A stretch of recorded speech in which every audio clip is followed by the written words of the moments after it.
It is a glorious day here on the farm and a perfect opportunity in this afternoon just to take a break and make this video I've been thinking about for some time. But first, just thanks again to new subscribers, 251 people following us now, which I don't know. I know in YouTube world that's next to nothing, but it's still humbling and surprising that many folks want to follow along with what we're doing, and almost 50,000 views on videos. It's crazy. So thank you and welcome. I suspect if you're watching this video then that you're either a subscriber or the title, something about the subject and description is what you're thinking about or we're searching for, and you're considering a move from the city to the suburb, or from the suburbs out to the country onto a farm, and maybe homesteading to some varying degree, as we did. 2 years ago, we did that. We've been about that transition for some time, and we came out here to this 20-acre farm. So I wanted to share. I looked on YouTube. There's not a lot of videos out there where people really have talked about maybe things to consider before you make the jump. I'll say from the outset, do not presume to be an expert. That this video is not gonna be comprehensive in any way. There are other folks out on YouTube who do have channels that are far more hardcore than we are, all the way, people who are completely off-grid and homesteading full-time. And there's others that are similar to us, maintain careers in the city, but are homesteading, farming part-time on, in evenings and weekends, to the extent that they can. But there's folks even who are doing it more seriously than we are.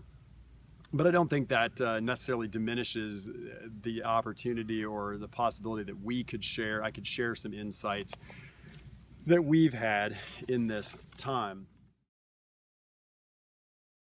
So to you, those who are discerning that move, a transition, that's who this video is for. And I'll say this, it's not going to be about the physical things you might consider, like water, soil quality, and other things of actually buying a property, but more of the interior things, the way life will be and change, and the things you might need once you actually have the property. I also have some hope that this might be a video where a conversation that others could contribute in the comment section. If you are thinking about this and you have questions, leave the questions in the comment section. I'll certainly try to answer them. Maybe there's other people, viewers who are watching, that are doing this as well, that could contribute, and it would be some online community discussion about this for people who are considering it.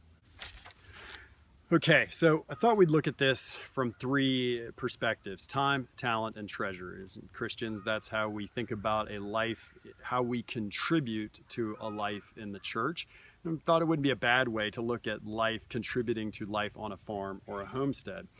So first, time. Henry David Thoreau said, it's not enough to be busy, so are ants. The question is, what are we busy about? I think that's a great question, a very important one if you are considering this move. And you got to ask yourself, what do you want to do with the land once you get here? If you just want to live in the woods in a cabin and not do anything to the land, well, then you don't need to watch this video, because everything will be irrelevant. But if your desire is to improve the land, to live off of the land, to improve it, to have livestock, garden, farm, bees, and all those other things, then all of these things are going to follow will be important considerations for you. If you're busy before you buy a farm, if you don't seem to have much spare time in your life when you make this move, you really need to ask yourself, what are you going to give up? What's going to go away from your life in order to make operating a small farm or homestead possible? Um, it will demand a lot of your time constantly, almost year round, depending on what it is you're doing. And if you have a family, it's going to likely demand of their time as well. And I would ask there to think about, are they willing to contribute time and talents to this enterprise that you're considering? If not, I tell you, it's probably going to get frustrating to go it alone, to try and do it one person to carry the weight of the operation themselves. And so it seems to me it would be a critical part of the discernment that others are willing to share in the vision. Patience. This is not going to happen overnight. Things on a homestead, and especially depending on the state of the property when you buy it, you need to have a long view of this, that nearly everything out here takes time and does not happen quickly. I mean, truthfully, it's something that I struggle with. I like to see things happen and come to completion quickly, and that's maybe been one of the best things about this, is it's helped me to grow in patience. And in this regard, my wife has been very helpful to kind of remind me frequently just how much we've gotten done in 2 years time, and to look back on that and be grateful for it and have a longer view of projects.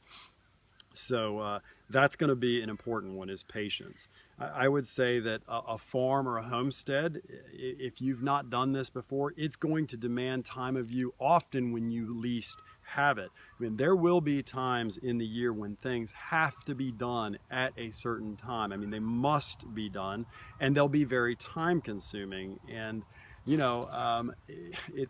not going to typically happen when you've got a lot of spare time on. So if you're trying to maintain a career or a job off of the farm, and that's really busy, and then other demands are going to come up, that can sort of it can again add to frustrations when you're doing this. So you need to really think about and considering it. Along with that, homesteading may mean sacrificing some other things like vacation or nights out on the town, or some of the other things you might enjoy in your current life may have to go. If you love it, that's awesome. But again, there may be time demands on you that you have to take care of certain things, especially if you've got livestock and if you've got vegetables in the ground or fruits. I mean, there's always something that's going to need time. And so other things may have to go away to allow for that to happen. I mean, nature never stops. That's the thing about this. If you look at, read Virgil and go all the way back, he's talking about how the land is constantly trying to reclaim it. So you've got a field, if you don't do much with it, weeds first and then saplings and other thing are going to begin that transition back to a forest. And so you've got to be sort of battling it constantly. I will say that it can be frustrating as well sometimes. You invest a lot of time into something only to have it all be easily undone in some way. So maybe you're working really hard on a project and you're imagining you've got this carrot of a harvest or something else that's going to come out of or off of the land, and then you get a drought, or you get too much rain, or you get hail, or you get insects, disease, fungus, mites, you name it, that can really put all of that asunder, all of those plans asunder. And, if you don't deal with that well, you may really want to consider this, that you've got to be able to just to be resilient, which is what farmers are. I mean, I think that people who are drawn to and stay in an agrarian life in farming, they are tremendously resilient people who can continue to keep going and overcome setbacks. Talent. One of the things when you come out here, especially if you are a child of the city or the suburbs, parents that have always lived in the suburbs, and you've not done this, I mean, one of the big things that you're going to have to consider is there's going to be a learning curve in developing talents and skills necessary to run a homestead. it's fine if you don't have them. Don't let that be a thing that keeps you from doing this if you really want to, but just realize that especially in the first year or two, first few years, things are going to take longer. Again, it goes back to time. When you lack the talents, it's going to require more time. I mean, a good example would be is that we've gotten into beekeeping, and even though we're 2 years into it, I watch videos on YouTube of people that do this for a living, and they can do a hive inspection very, very fast. Whereas for me, with just three hives, it can take the whole a whole afternoon to go through it. It seems rather painstaking for me, but I'm developing the talent and the skills to do that, and in time it will go much faster. So expand that across everything on a farm if you don't do this or have not been doing this before. The upside, I think, of that is that if you're bringing your family with you, one, it's just fun to learn. It's been really engaging intellectually to learn a lot of new things at my age, but also to bring our children along and to share these things with them, that learning experience, to have them also develop these skills at a younger age. So, you know, that's an upside of this process of developing the talents. It's just the fun of learning it and doing it. Just keep in mind, things are going to take longer than other people who have been doing this their whole life. Last, I would say, just with regards to talent, is that if you don't in some way enjoy hard, sweaty, physical, exhausting labor, you probably need to seriously think about making this move, because it's just necessary. It is absolutely an inescapable part of running a homestead. Now for us, my wife and I, we certainly don't mind it. I actually love it. I love going out and working really, really hard and seeing at the end of the day the fruits of my labors that are, you know, the work of my hands, and to develop in our children a work ethic, to develop creative problem solving that happens out here, of having to tackle new projects or things come up that you didn't expect and trying to resolve those. But again, you know, if you don't like work, if you've got a home right now in the city and or in the suburbs, and you're not out working on even a small piece of property on a regular basis, or you sort of dread doing it, oh, this is going to be like magnified 10 or 20 fold. Probably, you know, the idyllic vision of a pastoral setting of a farm is going to go away pretty quickly when you got to just really get down to the labor of it. And treasure. Homesteading will necessarily require some expense. I mean, it can and properly should be approached in a very frugal way, but still there's going to be some costs. So that's something to think about when you come out here. If you don't already have the tools, I mean, it's not something that was handed down to you from your parents or your grandparents. I mean, even to acquire and purchase hand tools, but then some of the other necessary things that will be needed to run a farm, depending on what you're doing. So just consider the financial, buying the property in some ways is the easiest part. It's all of the stuff you have to spend money on to improve it that'll get tough. And then there's the maintenance of a lot of the tools that's going to, again, need more time, some talent there, and also some treasure usually to keep these things running. Everything out here seems to be expensive. I don't know, everything seems to be more expensive in general these days, but you know, even our big joke out here is everything costs $400. So if we need a load of gravel to improve the driveway, to put some new gravel down the driveway, it was $400. We wanted somebody to come out and look at a farm well, which we ended up doing ourselves completely, but the cost to get a well company out just to look at it was $400. Fencing to put around a field for livestock, $400 for a roll. You get the picture. It adds up. You know, you want to start a hive of bees, you know, just to buy the equipment and the bees and everything that goes into it, there are costs. So, you know, keep that in mind, that it's easy to sort of imagine, well, we're going to move out to the country and we want to get chickens. what you oftentimes maybe don't think about is, well, what's the cost of getting the chickens? What's the cost of feeding and taking care of them long term?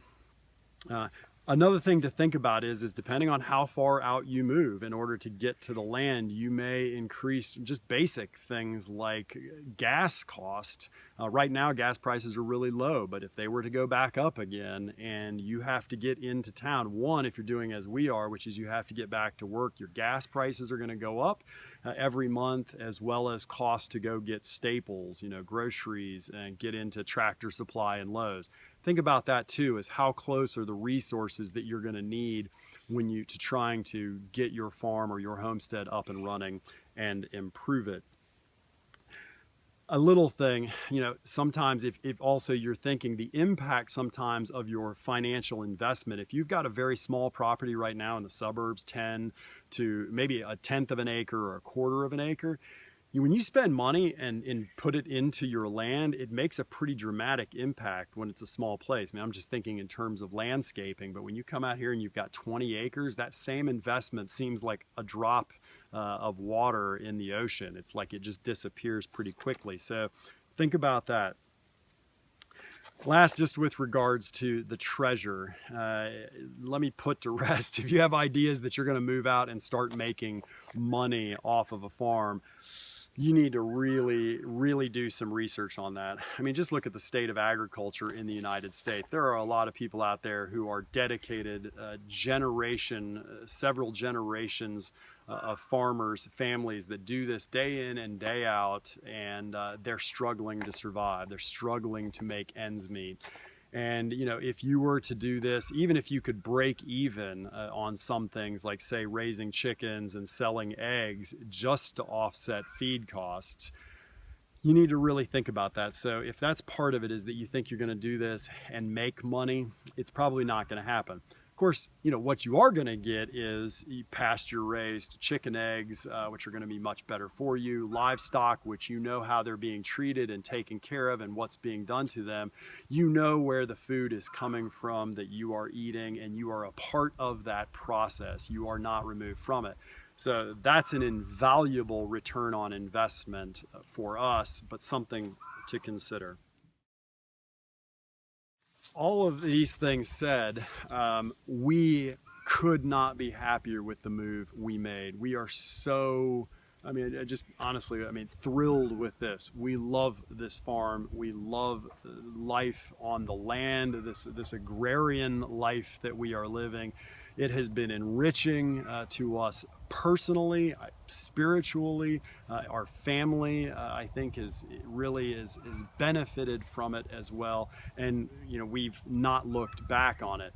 But there are times when you're out here working really hard, and it's not glamorous. It's not the stuff you see sometimes on Instagram pictures or some blog or some other thing that makes it really look it's like the ideal.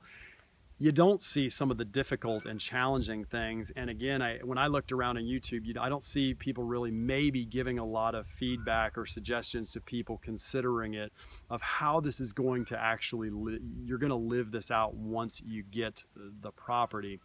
So I offer this video, again, not from the beginning, not an expert, and not to suggest that everything that this is, I covered everything that could be said, and trying to keep this short. But I wanted to say something to maybe start a conversation, and hopefully, again, if you're thinking about it, please ask questions in the comments of how it's gone for us, or other things that maybe you're thinking about that you can't find somewhere. We'll try and answer it. Maybe if it's not us, maybe it's somebody else that's a subscriber to the channel or is watching this video, can also answer questions or leave feedback in the comments and start a conversation. But if you're thinking about it, I would encourage you, just do it. Think about it, really think about, and have that list of pros and realistic cons to think about the time that you have, the talents that you have, and what treasure, what ability financially. I guess on that I would just say that, You know, if you have a house and you're in the suburbs and you sell it, even if you downsize on the house in order to get more land, you know, maybe your mortgage payment is the same. But if you're living, you know, a pretty tight budget, ask yourself, where is the money going to come to build the infrastructure of a homestead? You know, and part of that is maybe you just need to have a long view of it, not to think that you're going to do everything in the first year, but do it, you know, 5, 10, you know, 15 or 20 years, and be patient about it. All right, I'm going to stop. Thank you for watching. Thanks again to everybody, people continuing to subscribe and watching the videos. And we'll see you in the next video. Thanks again for watching. God bless.